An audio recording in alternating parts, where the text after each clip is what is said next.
Android. Now at 10, as the deadline for property taxes in Missouri and Kansas nears, we've got the last-minute information you need. Plus, business minds come together in Joplin to prepare for 2026 and the growing influence of AI. And a residency program looks to cultivate pharmacists for rural southeast Kansas. The 4 states' most watched news starts now. A property tax crunch hits both sides of the state line this month. This is KOAM News. I'm Tanya Bach. As the end of the year comes to a close, officials in Jasper County and Crawford County are reminding both Kansas and Missouri residents to pay their taxes. For Kansas residents, the first round of payments is due Monday, December 22nd. For residents in Missouri, the entire tax amount owed is due on December 31st by midnight. If they have any questions, to please call our office and we'll try to give them the best information we can and try to work with them. And if they want to mail in their payment, as long as it's postmarked by December 22nd, no matter when we receive that payment through the mail, we will process it without any interest. Failure to pay taxes on time will result in penalties that will accrue over time. Stronghold Data held a lunch and learn event in Joplin today with roughly 45 representatives from local businesses. The event featured multiple panels with experts who discussed various business ideas going into 2026. And this included economic trends as well as the state of technology and AI in business. Something about experience, wisdom, and connection with people, that people are still going to be looking for that. But it's a great productivity tool. So I think there's an opportunity for business to embrace it. How do we get better? How do we provide better solutions for our clients, but still take that through the human filter to make sure what AI is providing makes sense when it comes to advice? Stronghold Data works with businesses to assist them with a wide range of technological needs. Any interested businesses are welcome to call or visit their website. The Community Health Center of Southeast Kansas is launching a new pharmacy residency program to train and retain pharmacists in rural areas. This postgraduate program is seeking accreditation from the American Society of Health System Pharmacists. Residents will get hands-on experience in patient care, specialty pharmacy, leadership, education, and administration, plus personalized mentorship to support their growth. So by bringing in these pharmacists for a year of continued training, we are adding an additional team member to help expand our services. We are also hopeful that adding this team member and letting them spend a year with us, we have the potential to retain a highly skilled team. Program leaders say the goal is to advance health education, address pharmacist shortages in rural areas, and prepare highly skilled professionals to make a long-term impact in the community. Well, strong winds played havoc on parts of our area today. This picture came from South Grand and Carthage, where high winds knocked a utility pole into some power lines. Now, wind in the area also knocked out power for hundreds of residents in the city, as well as traffic lights and even at Walmart. In total, about 300 customers in southeast Kansas and southwest Missouri lost power. Well, can we expect more of these strong winds? Meteorologist Austin Stantz joins us with an answer to that question. Yeah, thanks, Tanya. You know, you wouldn't be the only one wrestling with your garbage can today. There was a few of them that I was dodging on the way into the station today, but the good news is that system is pushed off to our east, and that same system that produced some light showers early this morning went on to produce some severe weather off to our east, but now we have high pressure settled into our area, which is going to lead to some sunny conditions. But first, we have to get through kind of a chilly evening tonight. Current temperatures right now 32 degrees. It's feeling like 26 out there right now. It's very, very dry thanks to that high pressure. There is no moisture to be found out there right now. These are our dew points indicating moisture, and in single digits means that there's near zero out there this evening. Now, temperatures, Fort Scott was almost 30 degrees warmer than it was just 24 hours ago. So it is much cooler out right now and across the entire region right now. So coming up, we're going to talk about how long these cooler temperatures are going to last and when we could see a warm-up return. All right, thanks, Austin. Authorities have now charged a man following a police chase that led to an officer-involved shooting. Newton County prosecutors submitted multiple charges against this man, Phil Berkebile III of Joplin. Among the charges, second-degree assault on a special victim and aggravated fleeing. Authorities took Berkey Bile to a local hospital after suffering non-life-threatening injuries from a gunshot wound and a vehicle crash. He is currently in the Newton County Jail on a no bond hold. The incident happened yesterday morning when a JPD officer spotted a suspected impaired driver on Main Street. The chase began after Berkey Bile drove away following a stop attempt. Once finally stopped, he drove toward the officer, who then fired shots. Authorities arrested Berkey Bile after he rammed another patrol car. No officers were injured. JPD placed the officer involved on administrative leave during the investigation. And authorities arrest another officer involved shooting suspect after he left the hospital. Yesterday, the McDonald County Sheriff's Office learned this man, Dylan Martinez, the suspect in an officer-involved shooting from last month, was being released from a Springfield hospital after suffering multiple gunshot wounds. However, Martinez had already left the hospital and took a taxi to Bella Vista, Arkansas. Today, Missouri and Arkansas authorities took Martinez into custody without incident. Martinez has multiple charges pending in both Missouri and Arkansas. The officer involved in the shooting, Deputy Mike Hall, was treated and released the day of the incident. We'll have more details on this case on our website, KOAMnewsnow.com. Villainous green menace runs amok in the city of Parsons. Coming up, how the Grinch was apprehended before Christmas. But up first, Hollywood's biggest night will soon leave broadcast television after 100 years. I'm Brad Bishop of Furnishings. A big shift for Hollywood's biggest night. In just a few years, the Oscars will no longer be on the network television. The show is headed to YouTube starting in 2029. Kelly O'Grady takes a look at the possible impact. And the Oscar goes to? It's one of the most iconic award shows in the world. We have a very distinguished audience here tonight. And for more than 70 years, it's been a fixture on American televisions. Her. Again. Reliably drawing tens of millions of viewers for a celebration of Hollywood, with some cinematic moments of its own. But starting in 2029, it'll be available for free worldwide, only on streaming giant YouTube. In a statement released Wednesday, the Academy of Motion Picture Arts and Sciences said the deal would allow YouTube to show the ceremony through 2033, making the Oscars available to the platform's 2 billion viewers, as well as to subscribers on YouTube TV. The truth is, this seems to be the way that most people are getting their content these days, so it's really a sign of the times. Sports leagues like F1, UFC, and Major League Soccer have recently inked major streaming deals. And according to Nielsen, YouTube controls roughly 13% of television viewership in the U.S., the most of any streamer. Ratings for the Oscars have tumbled in recent decades, but putting the event on a streaming platform could reduce certain censorship and timing constraints. There's a great unknown. We really don't know what this show is going to look like. I think they're all going to work together to put on the kind of show that we're pretty used to. It's just going to be, changing with the times and with the landscape. Well, the financial terms of the deal have not yet been disclosed, though this could provide a sizable boost to YouTube's ad revenue potential. ABC's last year broadcasting the Oscars will be 2028, the 100th anniversary of the event.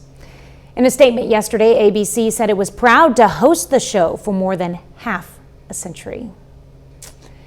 Well, Parsons, Kansas police served justice in a case of Christmas chaos. Officers arrested the suspect, identified as the Grinch, for breaking into a local ice cream store to sample different flavors. Shame on him.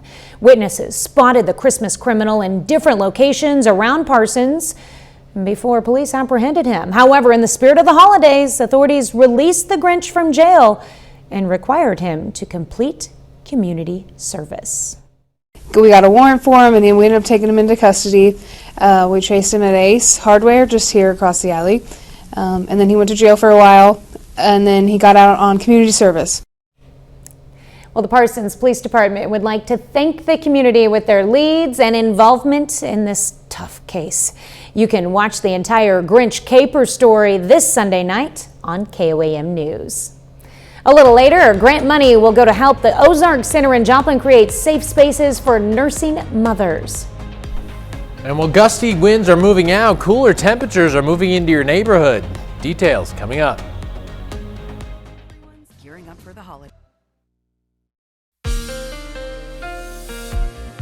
Well, it sure was a gusty Thursday out there today, but things are changing in your forecast. Let's take a look at your Skywatch storm tracker right now. We see that system that moved through this morning is passed off to the east. Notice the high pressure situated just off to our southwest. That is eating up all the moisture to be found in the atmosphere right now around our area. Here's our dew points. Remember, this yesterday was near 50, 52 at times, and we said that was just enough moisture to get a few showers going. Well, it's down in the single digits, indicating that there is near zero moisture to be found. Very dry out there this evening. And temperatures much cooler tonight as well. Nearly 27 degrees cooler here in Fort Scott. Carl Junction, 23 degrees cooler there.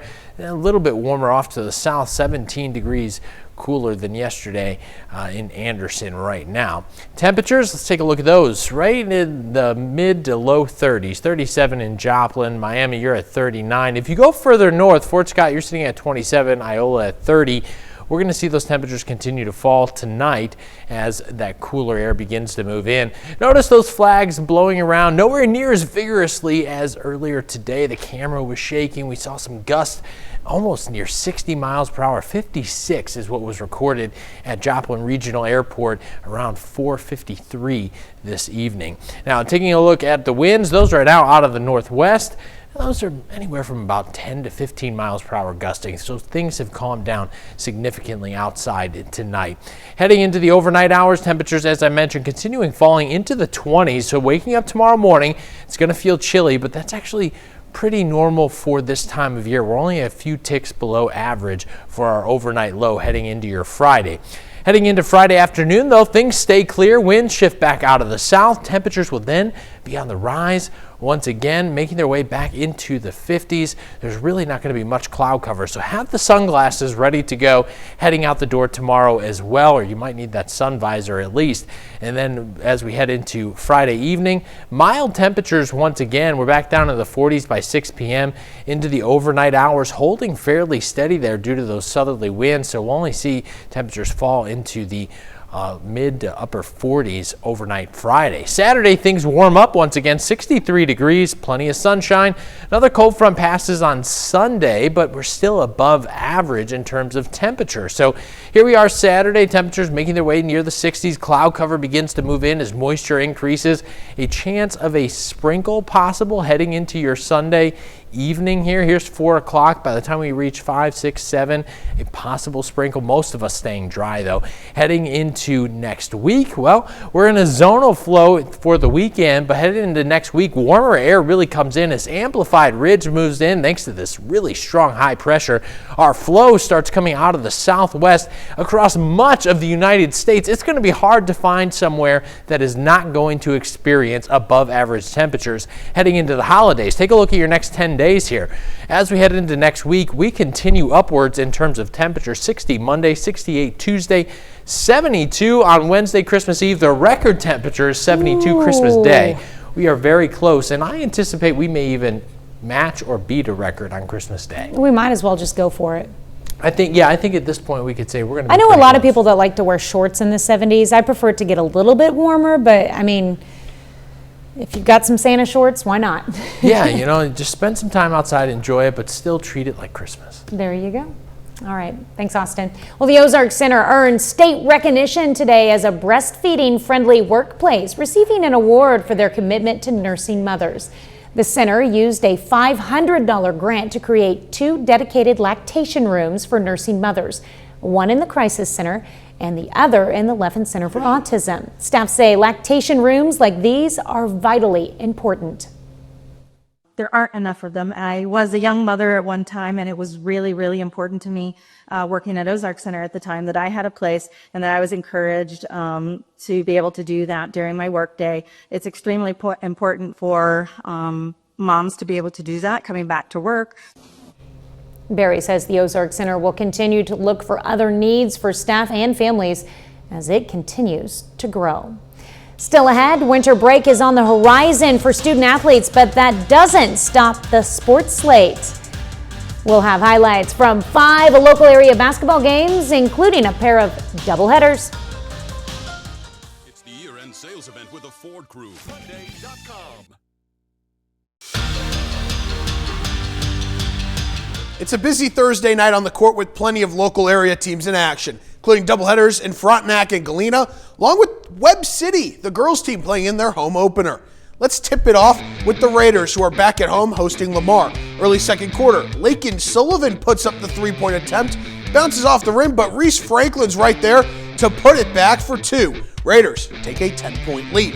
Now the Tigers on the attack. Maddie Bland steals the pass, heaving it up court to Franklin for the easy basket. Frontenac extending their lead to 12, 24-12. Raiders looking to add more. Passing it around the key, it's Sullivan dribbling through the defense, laying it in off the glass here on this play. Lamar, they're going to need some offense, and it's all going to start with some good defense. Chrislyn Dixon steals the pass, has an open lane to cut into the Frontenac lead, but the Raiders come out on top in this one, 60-23. Next up, it's the boys teams taking the court, Frontenac versus Lamar. This game's scoreless halfway through the first quarter.